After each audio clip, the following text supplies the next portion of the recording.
Hi there everybody, this is David, and today I want to talk about one of my favorite portable systems of all time, the small but mighty PlayStation Portable, the PSP, which I still have right here.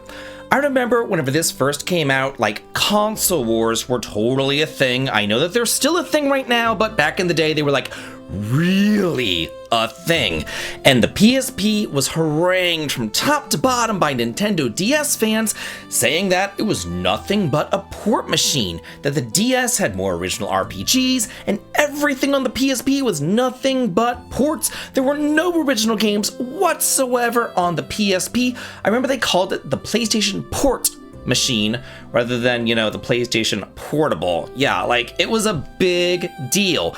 And apparently, a lot of people nowadays haven't seen that or don't remember that. And just because you don't remember it or you didn't see it doesn't mean that it didn't happen. Because if you were on a message board between 2005 to 12-ish or so, I am sure that you saw it too, especially in the early years.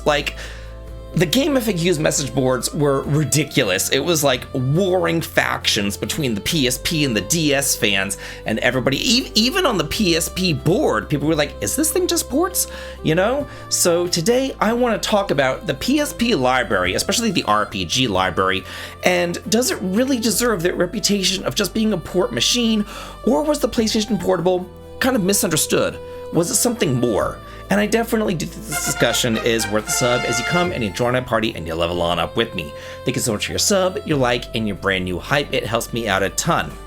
So the other day, I went into the cesspool, the hellscape, known as the Twitter. And I wanted to celebrate the PSP and talk about, how many great, unique games there are on it. So I posted a photograph of my collection of PlayStation Portable games. Not even all of the PlayStation Portable games that I have, just what I figured were kind of the best of the best, the ones that I didn't really think of as ports. And I posted, and I quote, "The PSP was just a port machine. It had no original RPGs." Yeah, I beg to differ. So yeah. Apparently, though, 20-something years later, this is still a very controversial opinion, judging by all the rude comments, the curses, and the hate that I got. Personally, I just kind of want to discuss, the PlayStation Portable, the library, what is going on there, some of the more unique RPGs, and what this is all about. So, a little bit of history and backstory, a little bit of Davidvinc lore. The first time that I saw a PlayStation Portable, I was actually a teacher. I was teaching 9th grade world geography at Campbell High School in Smyrna, Georgia. And it was between classes. Between classes, I had to go into the hallway and kind of welcome kids into the classroom, blah, blah, blah. And I saw a kid and he was playing the PSP. And he was one of my kids. And I was like, "Hey, what do you got there?" And he's, "Oh, this is the PSP, Mr. Vincent." And I'm like, "Oh, cool. What are you playing?" And I took it from him. He gave it to me, whatever. I took it from him. And I was like, "Oh, this is Tony Hawk." And I started playing a little bit of Tony Hawk Skater or Pro Skater or whatever it was. And I was like, "Oh, this is really neat." And he was like, "Yeah." He said, "Do you have one?" I said, "No, I have a Nintendo DS, but I kind of want one now." And he said, "Yeah, it's pretty neat." And then it was time to go into the classroom, and I was like, you got to put that up. And he was, "I know, Mr. Vincent," so he put it away or whatever. So yeah, that was the first time that I saw it. And then a couple of weeks later, I went out and I got myself a PSP. So yeah, I actually bought it for Papa LaCroix, not for Tony Hawk Pro Skater, as if that's, a huge shock to anybody out there. So one thing that I do want to say is that I'm a firm believer that if a game never before released in the West and never before released in English, that is not really a port. It might be a port to a Japanese audience. Let's say that, like the Legend of Heroes games. If those released on the PC over in Japan, and then they were ported to the PSP, again, only in Japan, then yeah, that's a port for Japanese players. Did we ever receive the 3 Legend of Heroes Gag Harvest Trilogy games here in the West on the PC? No, we didn't. The first time that we got those games was on the PSP. So for us, here in the West, English speakers, those are not a port. Even though everybody on the hellscape known as Twitter wants to say that they're a port. They want to say Legend of Heroes Gag Harvest Trilogy are all ports. Trails in the Sky is a port. Gurumin is a port. because they were ports in Japan, but they weren't ports here in the West. It was the first time that we received them. They were brand new games to us. Same thing with Popa LaCroix. This was actually a compilation of a PlayStation 1 game, again, only in Japan. It was Popa LaCroix 1 and 2, and then they compiled them together, and it was the first time that we got any Popa LaCroix game here in the West. That to me is not a port, because we had never gotten those games before. Nowadays, looking back from the 2026 viewpoint, back to what the PSP had to offer, you could say, oh, they're ports now because they're over on the Steam, or they're on the PSP digital store, or the Sony PlayStation Store digital storefront or whatever, but they weren't at the time. And that's the difference. These were the first times that we got these games over here. People on the hellscape known as Twitter were calling Growlancer a port because I guess people in Japan got it first. Yeah, it was released on the PlayStation 1 over in Japan, but it was the first time that we got it over here. Same thing with Star Ocean First Departure. That released on the Super Famicom over in Japan. We never got it here on the SNES. It was the first time that we got it. Also not a port, because it was a remake. Tactics Ogre, Let Us Cling Together. This is also a remake. And yeah, this was released on the Super Famicom, only in Japan. Then it was remade for the PlayStation 1 where we finally got it, but it was extremely rare. And then it was remade again, a remake, not a port, there's a difference. Remade again for the PSP, and that's what we got. Then there's the one questionable one, the one that I was like, I don't know about this, but I included it, which is Final Fantasy IV: The Complete Collection. You know, the reason why I included this is because it has its own original content in it. It's not a port. It has Final Fantasy IV, the original game for the SNES.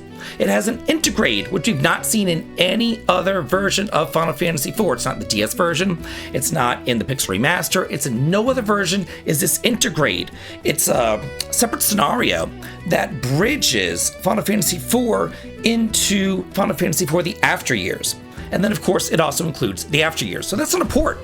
That is 3 different games, really, in one. It's the complete collection.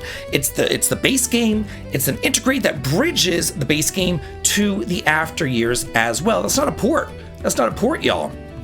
Then there was other people just kind of like shooting at the hip, wrongly saying, because this is what people love to do. They love to be wrong. And they like to be very firmly wrong, and they just love to be wrong. And even whenever you say that they're not, or even whenever you tell them that they're wrong, no, I'm right. And it's like, no, you're so wrong. Because people are wrongly saying that Valkyria Chronicles 2 was a port.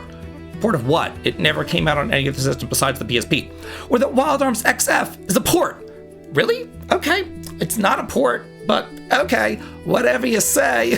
It's a strategy game. It only came out of the PSP. Like, these are completely original games. Give me a break. People just love to be wrong.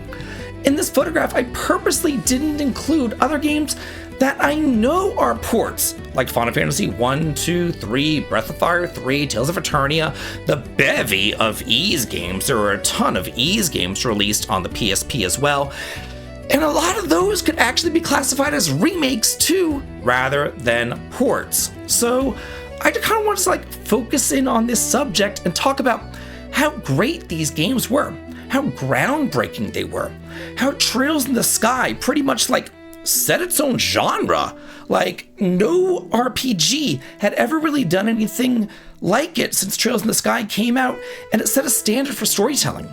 How many fantastic strategy RPGs there are on the system, how different it is, and also how many really unique RPGs are on the PSP, like Hexus Force and Brave Story New Traveler. They're absolutely fantastic, traditional RPGs that are stuck on this platform that I would love to see actually be ported over to the Nintendo Switch or even released over on the Steam or something like that. That would be really freaking cool. And it really did set the standard. The PSP, it set the standard for what a portable system could achieve. Because even if you look at the Nintendo DS games, they were still very kind of grainy, you know? Still very pixely, still very grainy. There's nothing wrong with that. I love a good pixel art game. But if you looked at the PSP, it looked like a console experience, but portably. It looked like a real, like PlayStation 2 console game. They looked just fantastic. And it elevated what portable games are. It really did. And still to this day, the PSP is one of my favorite consoles of all time. And yeah, of course, it did have more ports than the Nintendo DS, but that doesn't like diminish what it has or what it did. It was groundbreaking in its own way, and I loved it. But now I want to hear from y'all. What do you think about the PSP? What do you think about this kind of argument about ports? What do you think about, like, because again, to me, if a game never released here in the West, if it never released in English before, and we're getting it for the first time, that's not a port. That is the first time that we're receiving that game. That's a brand new game to me. It might be a port for the Japanese audience, but it's not a port to me. What do you guys think about this? Let me know in the comments, and as always, have a good day.